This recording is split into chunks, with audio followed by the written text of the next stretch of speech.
अबू उत्ते बैठे ना। हाँ जी अम्मा आज बोए ने निके मार ਉਹ ਪੋਤਰੋ ਹੁਣ ਸਾਈਂ ਜਾਗ ਪਏ। ਇਹ ਸਾਈਆਂ ਨਾਲ ਭੋਂ ਹੁੰਦੀ ਹੈ, ਐਵੇਂ ਨਹੀਂ ਹੁੰਦੀ। ਹੁਣ ਤੁਸੀਂ ਗੱਡੇ ਲੱਗੇ ਨੇ, ਵੇਖ ਲਾ ਭੋਂ ਦਾ ਰੰਗ ਕੀ ਹੋਇਆ।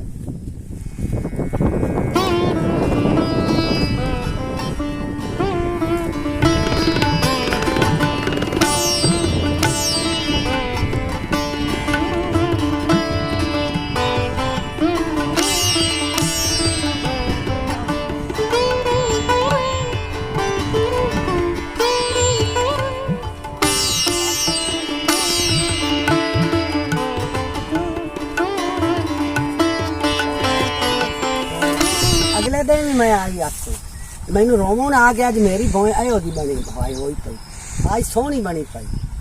वो तो खर्चा नाल हुंदी एवें नहीं। अम्मा एक बार ना फोन दे स्टोर के दा ओ पुत्तर ए बनी पई है इनते वेच मैं टुटविंदा नहीं पिया, मैं वेच खूब जासता सोने भोए जो चंगी बनी पई। ये ਤੁਹਾਡੇ कमाल है। पिशाबास ने थोड़ा जांदे जांदे हाथ घाट लिया ने भोए रगना भोए चूं कितना खर्चा हो यार गुट्टा सेटर ओ इनु 2 वारी दिता है। हाँ ते ओंदा खर्चा होए 15,000 से हड़ा दा कुछ ते जेड़ा ਹੁਣ ਤਿੱਕਰ ਖਰਚਾ ਹੋ ਗਿਆ 19,000 ਇਹਦੇ ਤੇ ਬਾਬਾ ਮੇਜਾ ਲਾਵਣ ਗਿਆ ਹੋਇਆ ਦੁਆਰ ਲੇਜ਼ਰ ਉਹਦੇ ਤੇ ਖਰਚਾ ਹੋਣਾ ਇਹਦਾ 10,000 ਤੇ ਉਸ ਤੋਂ ਬਾਅਦ ਫਿਰ ਥਾਲੀਆਂ ਬਣਾਉਣੀਆਂ ਤੇ ਉਹਦਾ 3500 ਖਰਚਾ ਹੋਣਾ ਕਿਲੇ ਦਾ ਤੇ ਵੀ ਦਾ ਜਿਹੜਾ ਹਾਈਬ੍ਰਿਡ ਅਸੀਂ ਜੀ ਮੰਗਾਉਂਦੇ ਪਿਆ 23,000 ਦਾ ਇੱਕ ਥੈਲੀ ਤੇ 7,000 ਦੀ ਜਿਹੜੀ ਉਹਦੇ ਨਾਲ ਖਾਦ ਬਣਨੀ ये पोतरा जे इतना खर्चा किया हुई तो वाही बंदे टोर के आन वेख से जो तसवार माई दी वाही है हैं ते जे ना खर्चा करीवे तो मोड़ की वाही देवना की अगे जो गडिंदी रही है केडी सोहनी गड्डी होई है मेरे तो दिल ही पैदा हो गया। हुण वेखी तेरी वाही होंदी तू खर्चा करदा पिया। अल्लाह तेरी जिंदगी करे, अल्लाह तेरी सेहत देवे, अल्लाह तेरे प्यो दी हयाती करे। आओ भी बनी पई जड़ सीती पई है।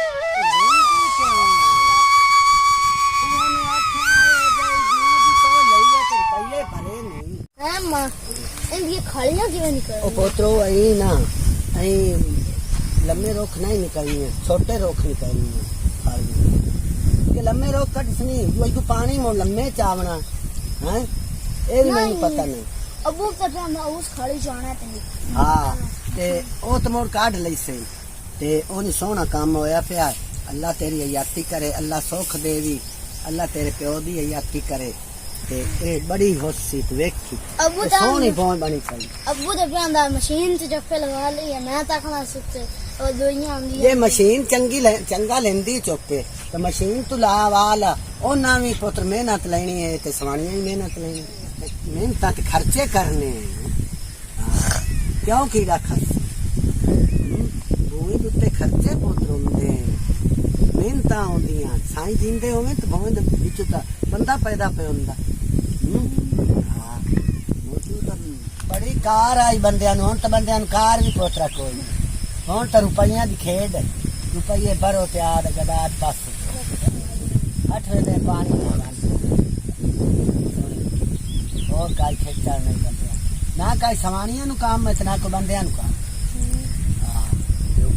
ते औखे जलील सवानियां बंदे अगे सवानियां वाढे पानी भरने चरखे कटने लोवा रूआ वेलनियां रूआ चुगनियां जाना तो स्टोव चा लिया लकड़ी चा लिया वो सवानियां लकड़ी गार पीटी दी वो कहीं ना वेला नाल गार पानी गार हग्गां खानियां ते हुण हो गई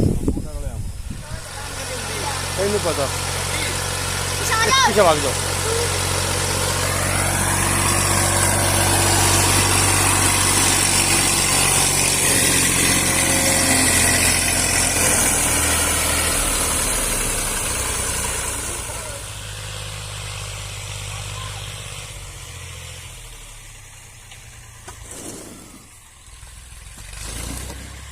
फाइनली जनाब मक्की वास्ते जमीन तैयार हो गई। हुण इहदे जिहड़े नाकू ने नाकू कड्ढने ने ते तसवर अली लग्गा होया नाकू कड्ढण वास्ते ते बाबा भी लग्गा होया ਤੇ ਹੁਣ ਮੈਨੂੰ ਸੱਦਦੇ ਪੈਣ ਜਨਾਬ, ਹੁਣ ਮੇਰੀ ਵਾਰੀ ਹੈ। ਇਹਦੇ ਨਾਕੂ ਕਰਨੇ ਨੇ। ਬਾਕੀ ਜ਼ਮੀਨ ਤਿਆਰ ਹੋ ਗਈ ਹੈ। ਇਹ ਵੇਖੋ ਇਹਦੇ ਵੀ ਨਾਲੀਆਂ ਪੈ ਗਈਆਂ ਨੇ ਤੇ ਇਹ ਵੀ ਇਨਸ਼ਾਅੱਲਾ ਤਾਲਾ ਕੱਲ ਹਫਤੇ ਵਾਲੇ ਦਿਨ ਇੱਥੇ ਜਨਾਬ ਅਸਾਂ ਬੀਜ ਲਾਵਣਾ ਮੱਕੀ ਦਾ। ਤੇ ਤੁਸੀਂ ਸਾਰਿਆਂ ਨੇ ਰਲ ਕੇ ਦੁਆ ਕਰਨੀ ਕਿ ਅੱਲਾਹ ਪਾਕ ਇਸ ਫਸਲ ਵਿੱਚ ਬਰਕਤਾਂ ਅਤਾ ਫਰਮਾਵੇ।